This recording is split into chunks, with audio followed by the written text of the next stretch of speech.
Shalom, saudara yang dikasihi Tuhan. Hari ini kita akan melihat dari kitab Injil Markus pasal yang keempat. Kita akan melihat salah satu perumpamaan tentang kerajaan surga. Banyak kali Yesus itu memakai perumpamaan untuk berbicara kepada murid-muridnya.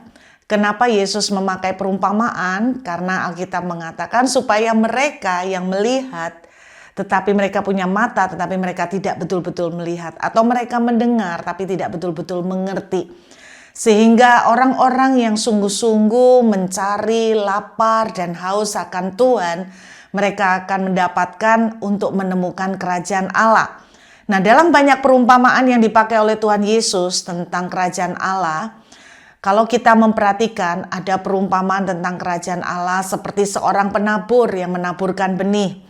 Ada perumpamaan yang lain tentang kerajaan Allah itu seperti 5 gadis bodoh dan 5 gadis bijak.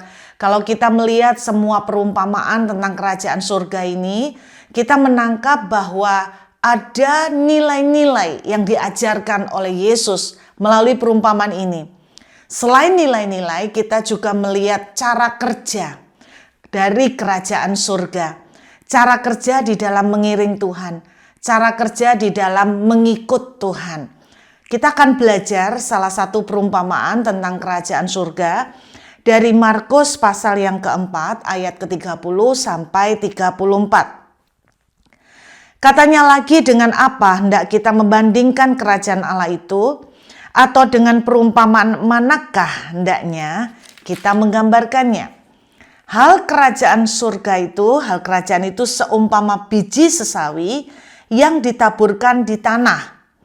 Memang biji itu yang paling kecil daripada segala jenis benih yang ada di bumi. Tetapi apabila ia ditaburkan, ia tumbuh dan menjadi lebih besar daripada segala sayuran yang lain dan mengeluarkan cabang-cabang yang besar, sehingga burung-burung di udara dapat bersarang dalam naungannya. Saudara, ini salah satu perumpamaan yang dipakai oleh Tuhan Yesus untuk menggambarkan kerajaan surga. Ada penafsiran yang memang menerangkan bahwa ini adalah gambaran Yesus Kristus, Juru Selamat kita. Yesus adalah digambarkan seperti satu figur yang kecil, namun telah bertumbuh menjadi satu pengaruh yang besar, menjadi Juru Selamat bagi banyak bangsa. Dan semua bangsa bisa bernaung di dalam Yesus Kristus dan mendapatkan keselamatan. Tetapi saya melihat satu nilai lain yang juga kita bisa petik dari perumpamaan ini. Saudara, Alkitab menuliskan bahwa ketika biji sesawi itu berubah menjadi bertumbuh, dia mengeluarkan cabang-cabang yang besar. Saya berusaha untuk mencari tahu sebesar apakah cabang-cabang ini. Dan ternyata saudara, cabang-cabang besar ini katanya adalah sebesar diameternya satu cabang yang paling kecil bisa sampai 10 cm. Itu diameter dari salah satu cabang. Saya membayangkan ini pohon besarnya luar biasa, saudara. Dan yang saya kagum dengan perumpamaan ini, pohon yang sebesar itu dihasilkan hanya dari satu biji sesawi yang sangat kecil. Alkitab menuliskan biji sesawi itu paling kecil. Katanya biji sesawi itu yang paling kecil daripada segala jenis benih yang ada di muka bumi ini. Wow, segala jenis benih di muka bumi yang paling kecil adalah biji sesawi. Saya melihat pada waktu di Israel orang menjual ditaruh di box gitu ya, biji sesawi. Saya melihat itu bukan aslinya, saudara, tapi itu jauh lebih kecil aslinya. Jadi seperti satu titik pasir, saudara. Sangat kecil, masalahnya bukan cuma seperti satu titik pasir, tapi dia sangat lembut atau sangat halus. Kalau saudara melihat kesan yang pertama kali kita dapatkan kalau kita melihat satu biji sesawi. Secara pribadi, ini kesan saya ya saudara, secara pribadi kesan saya begini. Bagaimana mungkin sekecil ini bisa hidup? Boro-boro jadi besar. Hidup aja saya meragukan. Ketika saya pertama kali sungguh-sungguh melihat biji sawi yang asli, saya tuh penasaran dan sekaligus heran di dalam hati saya. Dalam perkataan di dalam hati saya tuh gini, mana mungkin, bagaimana bisa biji sekecil ini dapat menghasilkan pohon yang sangat besar? Nggak mungkin, itu dalam pikiran saya. Nilai yang saya tangkap dari perumpamaan ini, kalau Anda perhatikan, Tuhan dalam kerajaan surga, cara kerjanya, engkau akan melihat seringkali Tuhan itu memakai atau start dari sesuatu yang sangat impossible secara nalar. Sangat tidak masuk akal, tidak masuk hitungan secara manusia. Biji selembut setipis itu, ya ampun sekecil itu, dalam bayangan saya tumbuh aja sudah ajaib. Apalagi jadi besar. Satu batang bisa sampai diameter 10 cm. Wah, ini saya bayangkan bisa lebih gede dari pohon beringin. Karena tingginya bisa beberapa meter, 4 meter, 5 meter, saudara. Nah, ini kan artinya kalau kita melihat secara kasat mata dari hitungan manusia, biji sesawi itu tidak punya potensi. Dari hitungan manusia, biji sesawi itu lemah. Dari hitungan manusia, biji sesawi itu tidak mungkin bisa tumbuh menjadi pohon yang besar. Artinya, saya ingin mengajak pada Bapak Ibu semua saudara, jangan putus asa. Kalau hari ini sikon Anda itu seperti biji sesawi, secara kasat mata, saudara dengan jelas bisa memastikan tidak mungkin boro-boro jadi besar. Tumbuh aja sulit. Mungkin kondisi saudara secara manusia akal sehat mengatakan bahwa ini tidak mungkin menghasilkan. Secara kasat mata Anda juga mengatakan ini tidak punya potensi. Mungkin saudara melihat tentang pekerjaan saudara. Mungkin saudara melihat anak-anak kita. Secara kasat mata kita berkata, no hope. Tidak ada harapan. Nggak mungkin. Impossible. Tidak ada jalan. Semuanya tertutup. Itu mungkin yang saudara rasakan saat ini. Tetapi perumpamaan ini mengajak kita untuk ingat. Tuhan itu suka cara kerja Tuhan. Suka memulai dari yang kecil-kecil, yang impossible, yang paling tidak punya potensi, itu yang Tuhan pakai dan Tuhan pilih. Kenapa saudara? Supaya nyata kekuatan dan kekuasaan Tuhan yang bekerja, bukan kekuatan dan kekuasaan kita, bukan kemampuan kita. Banyak cerita di Alkitab, kisah-kisah yang luar biasa. Contoh, salah satu kisah yang paling sering saya pakai karena saya sangat mengagumi cerita ini, sangat menguatkan iman saya di saat-saat kondisi terpuruk, dalam kondisi sulit, tertekan. Cerita Ishak menabur di tanah yang kering.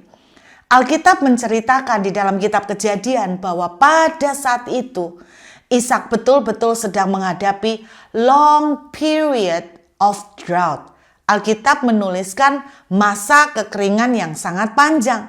Saudara, kalau di Timur Tengah masa kekeringan yang sangat panjang bukan 1-2 bulan. Mungkin seperti pada masa COVID bisa sampai beberapa lama, 1 tahun lebih, 2 tahun. Bagi orang Timur Tengah, itu aja dalam kondisi normal sudah sangat sulit untuk mendapatkan hujan. Apalagi kalau dituliskan masa kekeringan yang sangat panjang.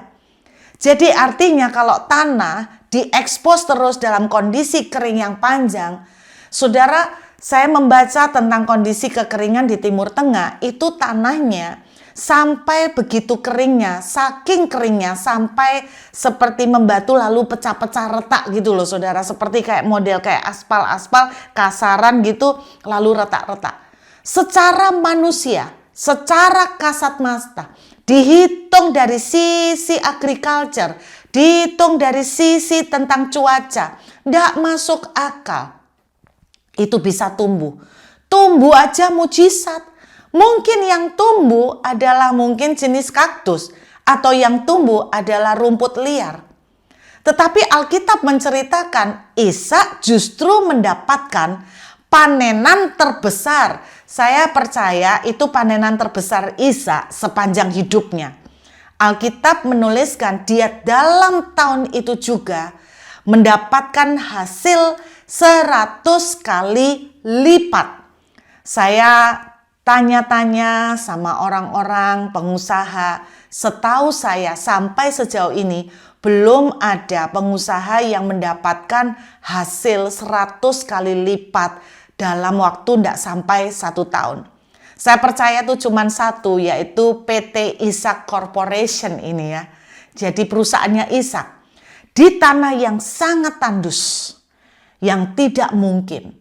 Alam pun tidak bekerja sama. Tidak ada satu tetes air hujan. Tanah tidak mendukung. Istilahnya begini, modalnya sudah jelas-jelas modal buntut. Modalnya sudah jelas-jelas modal mandul. Modalnya sudah jelas-jelas no hope. Cuaca, lingkungan tidak mendukung sama sekali. Kalau saya mau tanya sama saudara, kalau hari ini kondisi Anda seperti itu, modal, boro-boro Bu ada modal, minus semua. Keadaan sekeliling juga tidak ada yang nolong. Saudara-saudara tidak ada yang nolong. Bala bantuan dari manusia juga tidak ada. Saya ingin men-challenge saudara, ini saatnya engkau mengeksersis, melatih imanmu. Alkitab menceritakan dalam banyak contoh, Tuhan selalu memulai dari yang paling tidak mungkin, supaya nyata kebesaran dan kuasa Tuhan terjadi di dalamnya. Alkitab menceritakan di dalam kelemahanku justru kuasanya semakin nyata, semakin sempurna. Tuhan memilih bapak banyak bangsa, Abraham. Saya sempat mikir kenapa tidak milih Abraham ketika dia umur 30 tahun. Minimal Sarah lah. Waktu Sarah umur 30 tahun, 35, 40 aja sudah sulit. Apalagi semakin expired. Alkitab menceritakan dia sudah mati haid. Bahkan Abraham pun juga semakin lemah kondisi fisiknya. Anda perhatikan secara dunia medis sudah tidak masuk akal. Ini kandidat yang paling tidak cocok. Ini calon yang dipilih oleh Tuhan itu justru calon yang paling jelek, yang paling tidak mungkin. Kalau dalam urutan audisi ya seharusnya bukan lagi masuk dalam daftar calon yang patut diaudisi. Sudah dari awal sudah di luar, sudah out, sudah dicoret saudara. Tapi Anda perhatikan ketika Tuhan mau menjadikan dari satu benih untuk menjadi banyak bangsa. Alkitab menuliskan Tuhan memulai dari satu orang, bukan dari banyak, dari satu orang. Itu pun yang pucuk mati katanya. Ini loh cara kerja kerajaan Tuhan. Memulai dari sesuatu yang kecil, dari yang tidak mungkin. Mungkin saudara berkata, hari ini aku cuma punya satu. Puji Tuhan. Tuhan juga memulai dengan banyak bangsa pilihan. Itu dari satu orang saja yang pucuk mati. Kalau saudara bilang, saya bahkan tidak punya apa-apa lagi. Wah, lebih puji Tuhan lagi. Mohon maaf mungkin saya ngomong seperti ini, tapi Anda lihat, Tuhan punya satu calon untuk menjadikan banyak bangsa dari satu orang. Tapi kalau boleh dibilang ini pun minus. Sangat-sangat minus saudara. Jadi satu orang pun ini pun ya sudah layu, nggak bisa, nggak punya potensi.